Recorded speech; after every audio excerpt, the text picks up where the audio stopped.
Papa León XIV pide trato humano y respeto a la dignidad de los inmigrantes indocumentados en Estados Unidos. Un nuevo informe de Voto Católico aplica la doctrina social de la Iglesia para abordar la dignidad humana y la inmigración. Guerra entre Rusia y Ucrania. Mientras el presidente ucraniano Volodymyr Zelensky viaja a Turquía en busca de apoyo, el Papa pide un cese al fuego para frenar la muerte de civiles en Ucrania. En su audiencia general de los miércoles, el Papa llama a cuidar la creación, vivir la esperanza y a poner a Jesús en el centro de la vida. Obispos de España advierten sobre la normalización del aborto y critican el debilitamiento moral de la sociedad frente a la protección de la vida y la familia.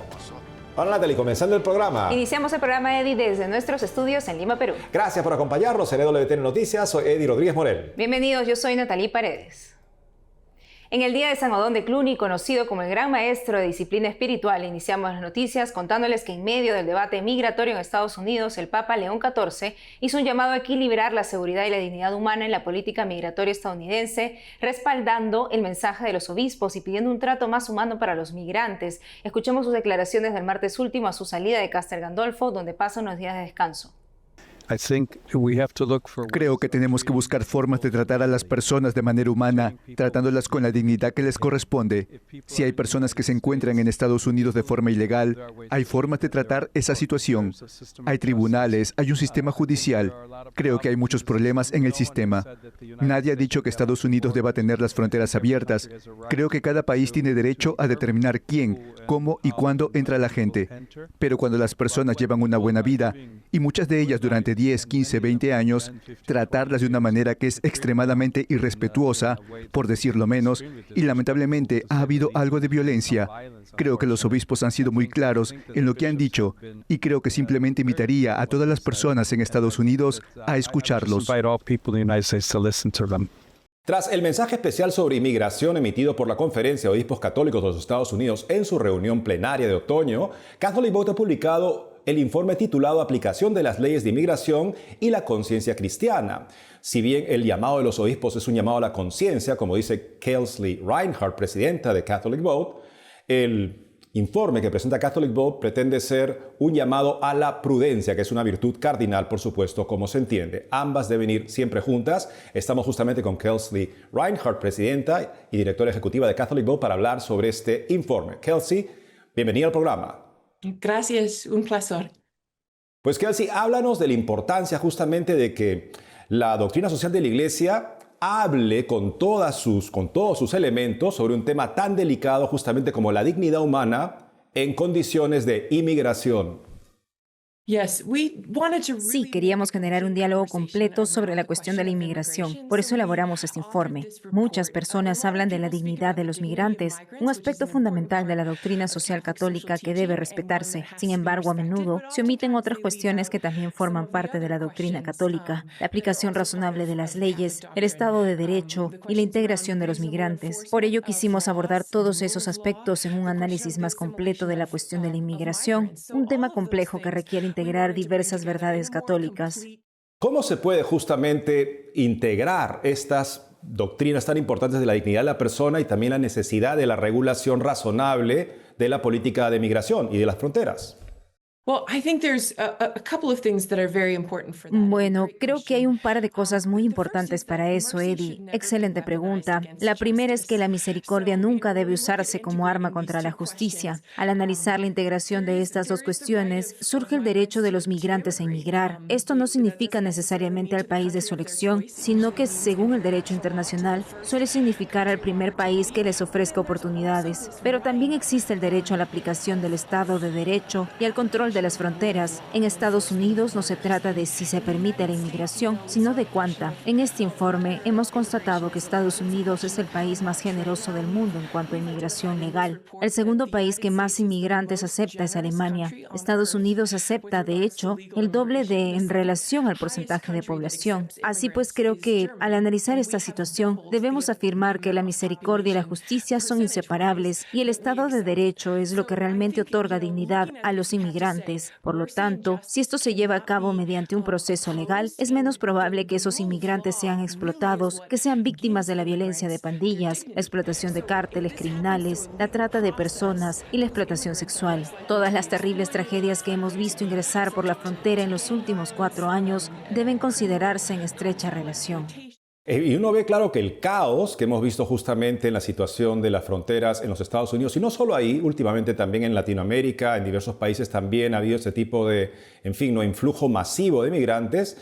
Lo que vemos justamente es que no permite que los estados puedan cuidar adecuadamente de su población y también de la población que llega, y además se convierte en una puerta para todo tipo de actividad delictiva.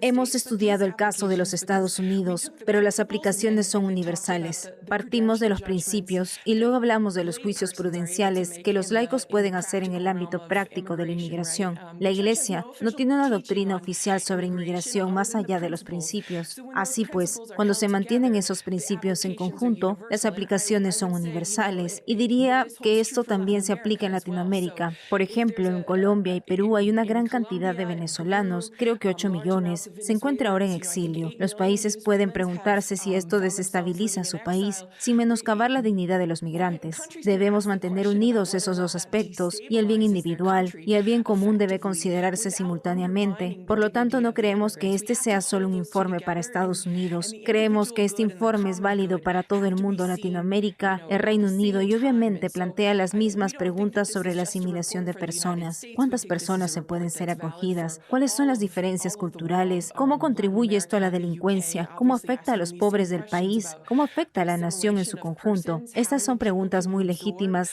que animamos a todo cristiano, a todo católico, a formularse con toda libertad de conciencia, porque no existe una doctrina oficial sobre la práctica de la inmigración. En efecto, es una responsabilidad moral que todos tenemos que asumir con responsabilidad. Muchísimas gracias, Kelsey Reinhardt, por haber estado con nosotros el día de hoy.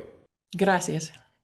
Ahora vamos con noticias sobre el norte de Europa para contarles que el secretario de Defensa de Reino Unido, John Healey, advirtió a Rusia que están listos para defender su territorio tras denunciar que un barco espía ruso fue detectado en el borde de las aguas de Reino Unido y que este había dirigido láseres contra los pilotos británicos de vigilancia. Además, indicó que el barco está diseñado para mapear los cables submarinos. Mientras, este miércoles el presidente de Ucrania, Volodymyr Zelensky, llegó a Turquía para buscar apoyo diplomático en la lucha de su país contra Rusia.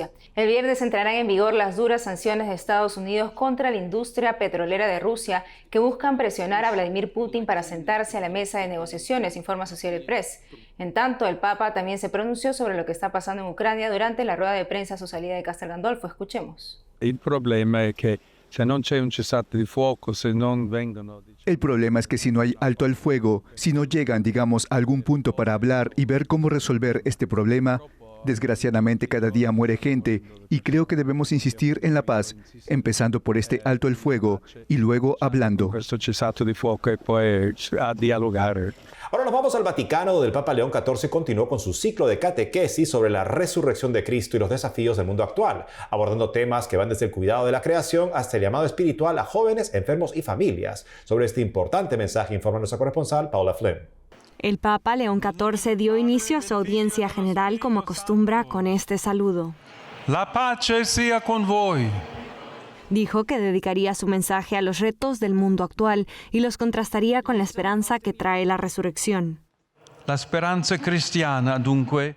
La esperanza cristiana, por lo tanto, responde a los desafíos a los que se enfrenta hoy toda la humanidad, permaneciendo en el jardín donde el crucificado fue depositado como una semilla para resucitar y dar mucho fruto. Molto fruto. Señaló cómo uno de estos retos es el cuidado de la creación. Explicó que si el ser humano no se convierte en custodio del planeta, se transforma en devastador, e invitó a los fieles a una espiritualidad de la ecología integral, citando Laudato Si. La cultura ecológica no se puede reducir. La cultura ecológica no puede reducirse a una serie de respuestas urgentes y parciales a los problemas que se plantean en relación con la degradación del medio ambiente, el agotamiento de las reservas naturales y la contaminación. Debería ser una mirada diferente, un pensamiento, una política, un programa educativo, un estilo de vida y una espiritualidad que den forma a una resistencia. Añadió que son muchas las personas que quieren dar respuesta al grito de los pobres y de la tierra. En su saludo a los peregrinos de lengua italiana, anunció las fechas de uno de los eventos más esperados que se celebra en el Vaticano. Mis pensamientos también están con los niños, a quienes tendré el placer de conocer en la jornada dedicada a ellos, prevista del 25 al 27 de septiembre de 2026. El Santo Padre concluyó recordando que la solemnidad de Cristo Rey se celebrará este domingo e hizo una petición muy especial. Cari giovani, ponete Gesù al centro Queridos della jóvenes, vostra vita. pongan a Jesús en el centro de su vida. Cristo, que hizo de la cruz un trono real, les enseña a ustedes, queridos enfermos, a comprender el valor redentor del sufrimiento vivido en unión con Él. Les invito a ustedes, queridos recién casados, a poner a Jesús en el centro de su camino matrimonial. Del vostro cammino matrimoniale. En Roma, Paola Flynn, EWTN Noticias. Pater et Filius et Spiritus Sanctus.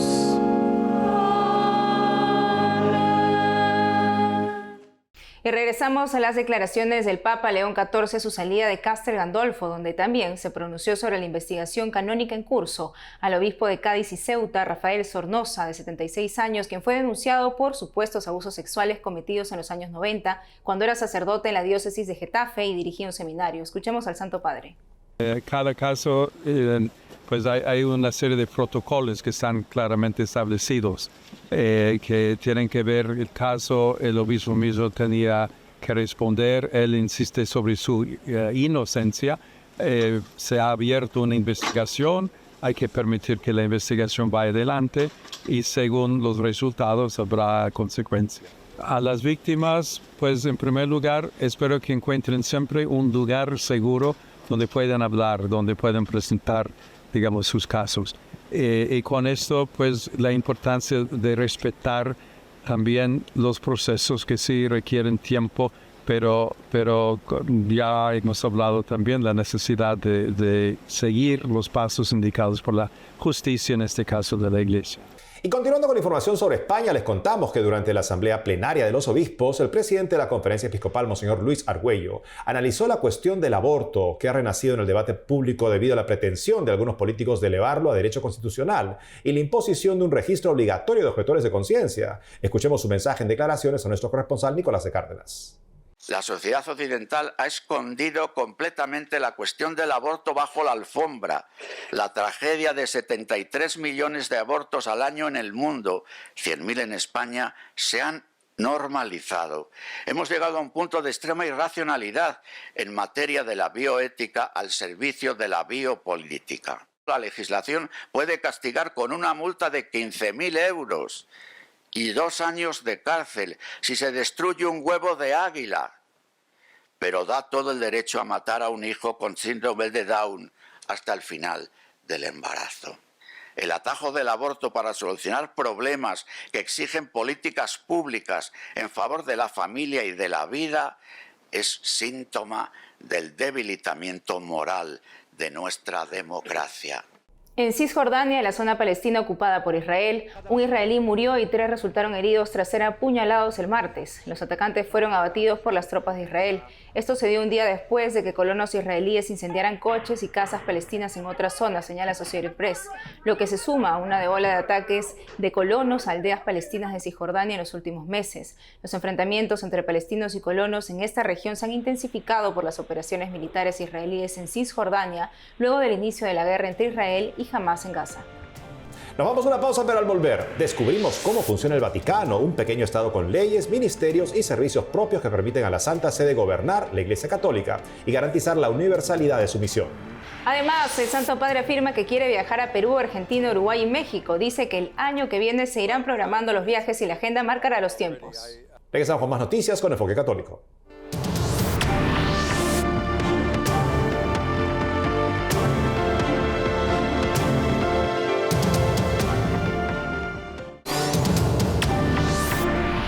Hace 40 años la erupción del volcán Nevado de Ruiz arrasó el pueblo de Armero, en Colombia, dejando más de 25.000 muertos y cientos de niños desaparecidos. Hoy, 4 décadas después, sus familias siguen buscando a sus hijos, aferradas a fotografías y recuerdos con la esperanza de encontrarlos. Les contamos más en el siguiente informe. Marta López sostiene la fotografía de su hijo Sergio Melendro, uno de los cientos de niños desaparecidos hace 40 años en el municipio de Armero, en Colombia, tras la avalancha por la erupción del volcán Nevado de Ruiz, que dejó la zona sepultada en lodo el 13 de noviembre de 1985. Más de 4.000 viviendas quedaron destruidas y más de 20.000 personas murieron o desaparecieron, según datos oficiales. Marta, junto a otros padres de familia, exigen justicia para encontrar a sus hijos, hoy adultos desaparecidos. Denuncian que el Instituto Colombiano del Bienestar Familiar tuvo responsabilidad en las desapariciones, a realizar adopciones irregulares y ocultar datos clave que complicaron la búsqueda de los niños, algo que el instituto niega. Cuando ella llegó con la historia tampoco me dijeron a mí. Entonces, la realidad es que yo me entero de esto años después, donde es como que yo te digo ahorita, Sergio va a cumplir 45 años en este momento y la mayoría de los niños que estamos buscando están por los 40, 50. La única opción que tenemos es buscar, es que ellos, que la gente que los adoptó, cuente la historia verdadera y que ellos vengan a nosotras. Una de las víctimas de la luz es José Rivera, quien tenía 12 años cuando el volcán hizo erupción. En entrevista con la agencia de noticias Associated Press, aportó pistas sobre lo sucedido, diciendo que algunos niños fueron acogidos por Bienestar y los mayores de 10 años fueron entregados a algunas aldeas.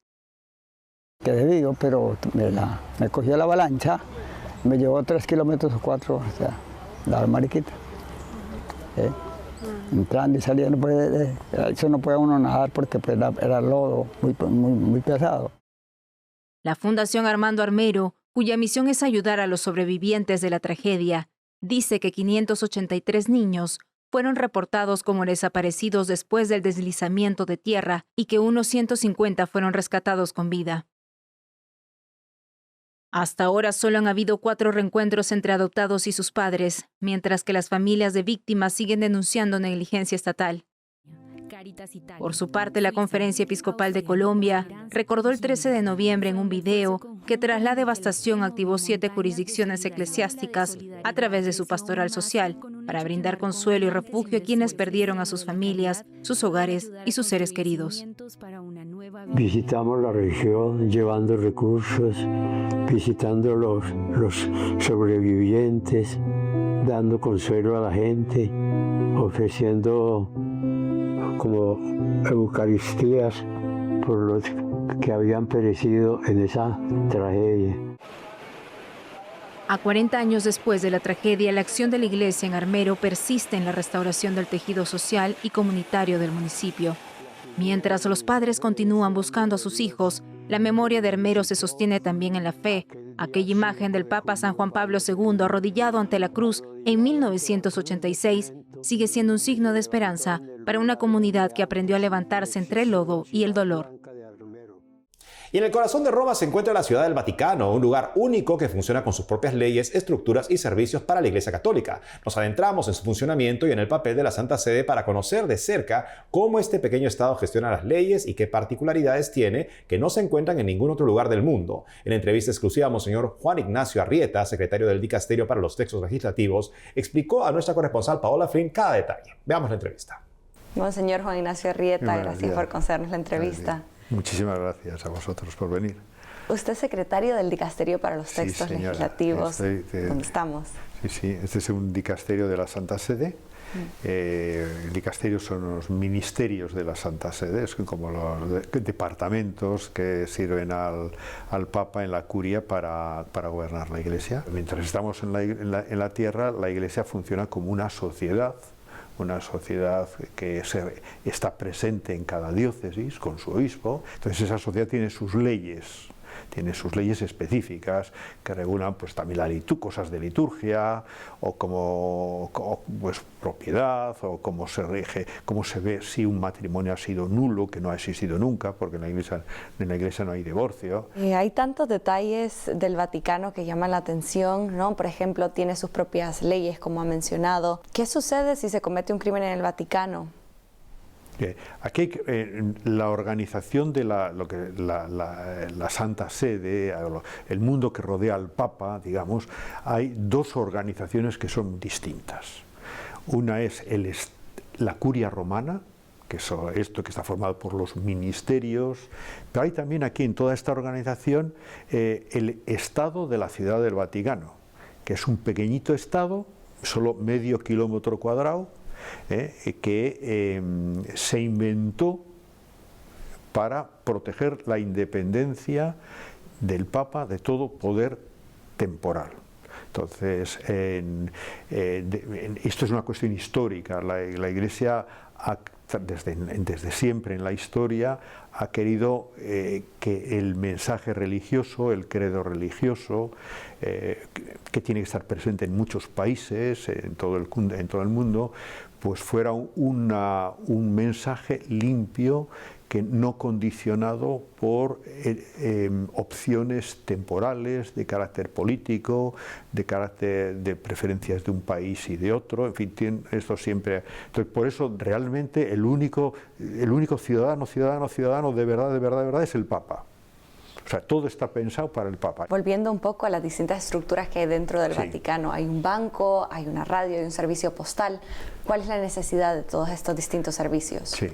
El banco no forma parte de la curia. El banco es el Instituto de Obras de Religión, es una entidad financiera que no es propiamente un banco, porque no hace los servicios de un banco, pero le ayuda a la Santa Sede a poder mover dinero y ayudar a las misiones, a poder ayudar no cualquiera puede tener una cuenta ahí. Hay un dicasterio, que es el dicasterio de comunicación, que ha reunido todos los ejercicios, digamos, de comunicación de la Santa Sede. Estaba también la televisión vaticana, el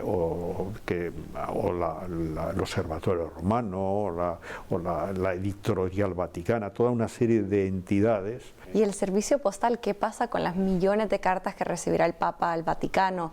Bueno, supongo que habrá filtros, normalmente habrá filtros, tendrá algunos secretarios. El Papa tiene secretarios particulares, tiene la Secretaría de Estado, que es la que se encarga fundamentalmente de ayudarle en sus necesidades, pero también secretarios particulares, ¿no? Si uno le manda una carta al Papa, alguien la leerá y verá qué importancia tiene y le responderá amablemente a nombre del Papa o informará al Papa. Ha llegado también una carta de esta, no lo sé, y otras cartas que le llegan al Papa y que sí, es necesario que las vea él y que diga cómo hay que responderlas, ¿no? Ha hablado también del aspecto de justicia y hay un papel muy importante que es el del promotor de justicia en Ciudad del Vaticano. ¿Cuál es este papel? Y el Vaticano funciona como un pequeño Estado. ¿Qué pasa si alguien va allí y se lleva una botella de coñac?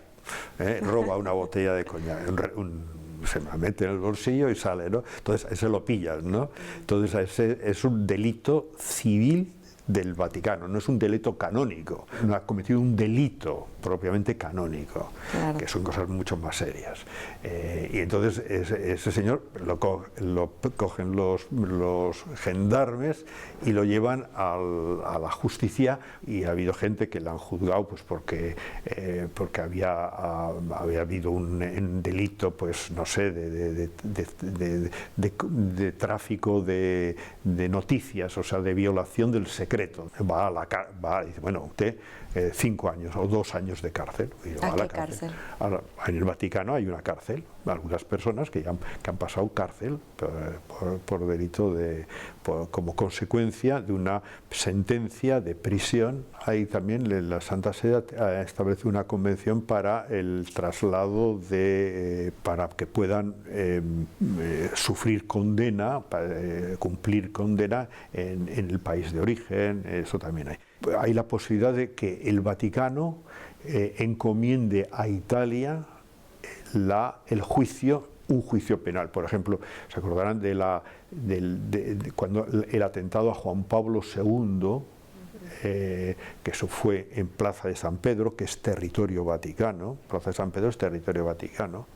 El Vaticano le pidió a Italia que lo juzgase. Y entonces el proceso Aliaca se celebró en Italia, no en el Vaticano.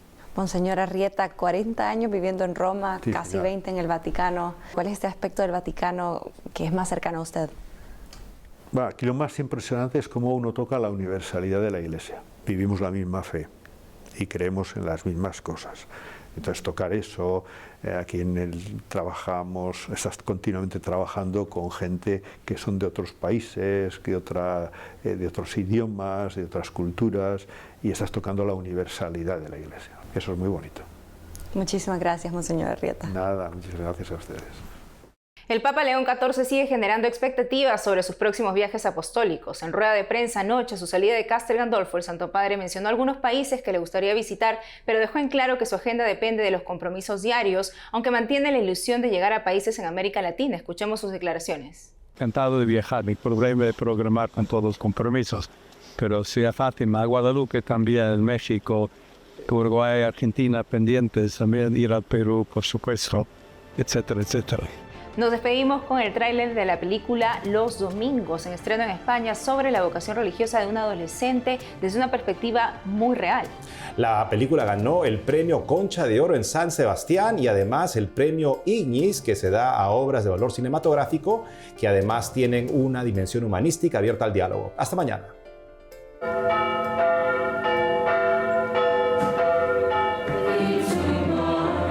Eso es serio, ¿eh?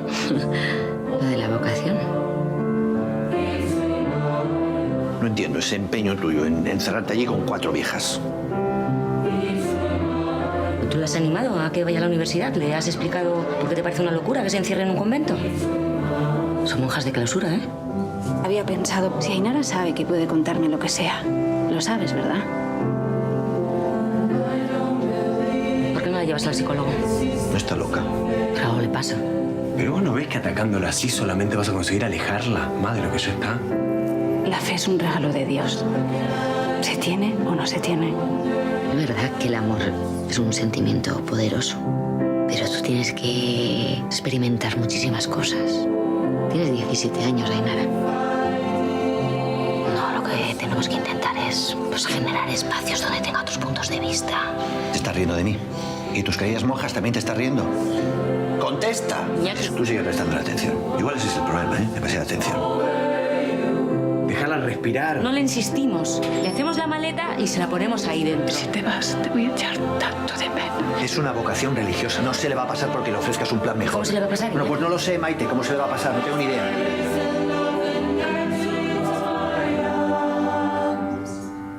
To my arms, oh Lord, into my